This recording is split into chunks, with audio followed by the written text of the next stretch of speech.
Good morning. Good morning. आइए प्रभु के वचन को पढ़ें, सुने और मनन करें। आज का वचन भजन संहिता 25:20 से 22, साम 25 वर्सेस 20 to 22। मेरे प्राण की रक्षा कर और मुझे छुड़ा, मुझे लज्जित ना होने दे, क्योंकि मैं तेरा शरणागत हूँ।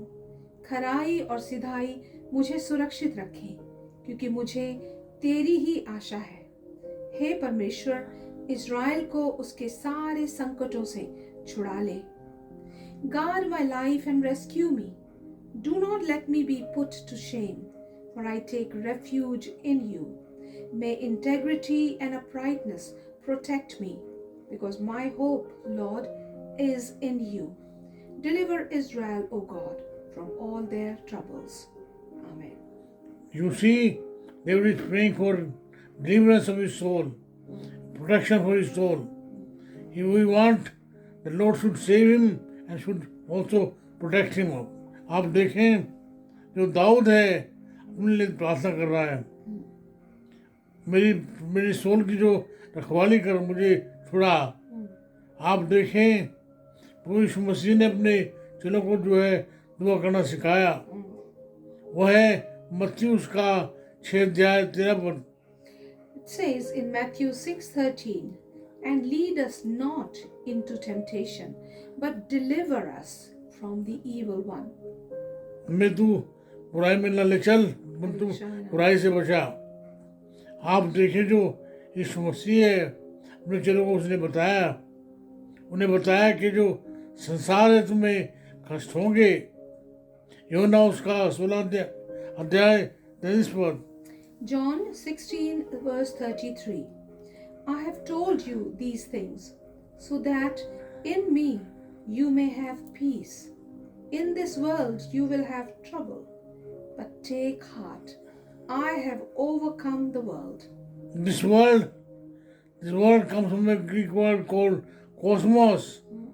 It's a artificial word. The structures that are parallel to God. ये संसार जो है उसमें तुम्हें कष्ट होंगे, मतलब मैंने तुम्हें बचा लिया है, छुड़ा लिया है।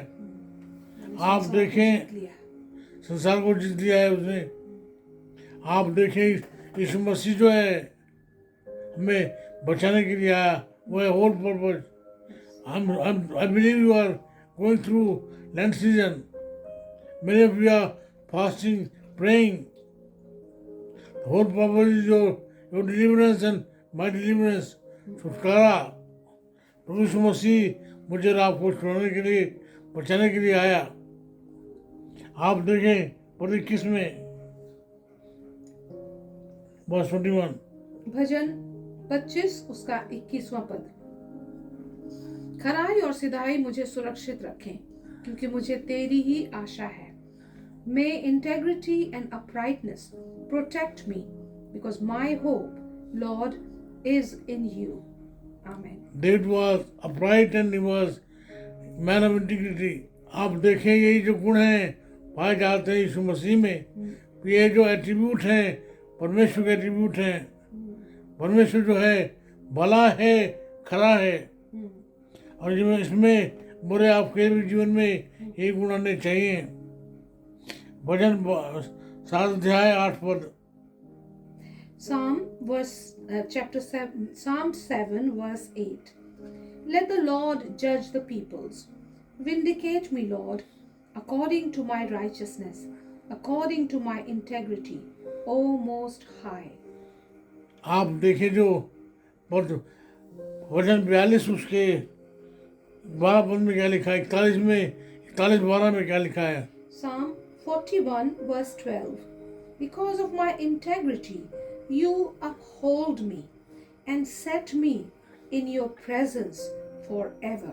आप देखिए, जो शैतान है मुझे और आपको डिस्क्रेडिट करना चाहता है। जो मसीह हैं उन्हें चाहता है उनकी लोग निंदा करें, उनकी जो है लान तान हो, लेकिन प्रभु जो है वो चाहता है कि मैं और आप बचाए जाएं। दाऊद अपने जीवन में इस स्ट्रगल से गया। 2 शमूएल उसका 7 अध्याय और जो है 9 से 16 पद। 2 Samuel chapter 7 verses 9 to 16. I have been with you wherever you have gone, and I have cut off all your enemies from before you. Now I will make your name great, like the names of the greatest men on earth, and I will provide a place for my people Israel, and will plant them so that they can have a home of their own and no longer be disturbed. Wicked people will not oppress them anymore, as they did at the beginning, and have done ever since the time I appointed leaders over my people Israel. I will also give you rest from all your enemies. The Lord declares to you that the Lord Himself will establish a house for you. When your days are over and you rest with your ancestors, I will raise up your offspring to succeed you, your own flesh and blood, and I will establish His kingdom. He is the one who will build a house for my name, and I will establish the throne of His kingdom forever. I will be His father, and He will be my son. When he does wrong, I will punish him with a rod wielded by men, with floggings inflicted by human hands. But my love will never be taken away from him, Amen. as I took away from Saul, whom I removed from before you. Your house and your kingdom will endure forever before me. Your throne will be established forever. Amen. आप देखें पद 20 में जो है दाऊद जो अपने लिए प्रार्थना कर रहा है, अपनी सुरक्षा के लिए, अपनी छुटकारे के लिए प्रार्थना कर रहा। Verse 21 22 Verse 22 says, Psalm 25 verse 22. Deliver Israel, O God, from all their troubles. हे परमेश्वर, इज़राइल को उसके सारे संकटों से छुड़ा ले. इज़राइल को उसके सारे संकटों से छुड़ा ले. We are sitting in a time threshold.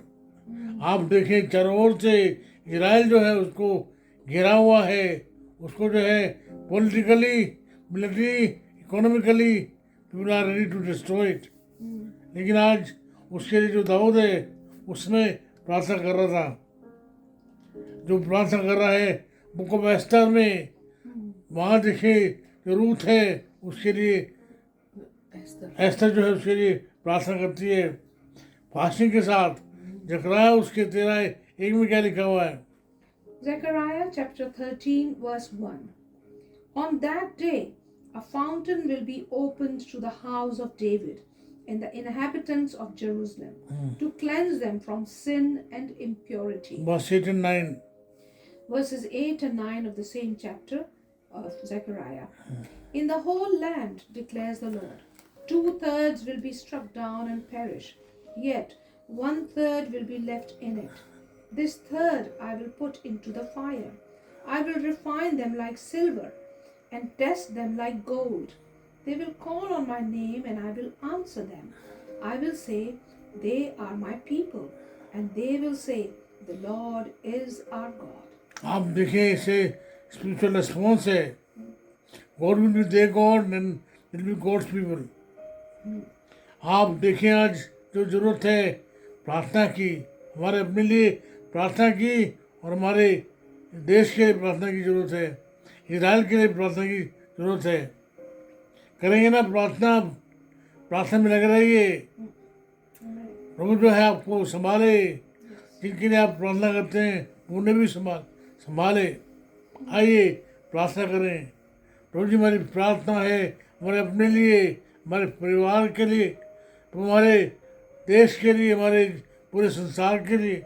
जो लोग आपस में लड़ रहे हैं, एक दूसरे का नाश कर रहे हैं, प्रभु जी आप उन्हें बचाएं, उन्हें समझ दें, उन्हें सिखाएं. प्रार्थना को आप सुन लीजिएगा. प्रभु यीशु के नाम से मांगते हैं, आमीन. हमारे परमेश्वर पिता का प्रेम, प्रभु यीशु मसीह का अनुग्रह, पवित्र आत्मा जी की सहभागिता हमें से हरेक के साथ, पूरे संसार के साथ, पूरे ईमानदारों के साथ हमेशा बनी रहे. आमीन आमीन. प्रार्थना करते रहिए, बचे रहिए, बने रहिए. प्रभु आपको संभाले. Amen. Amen.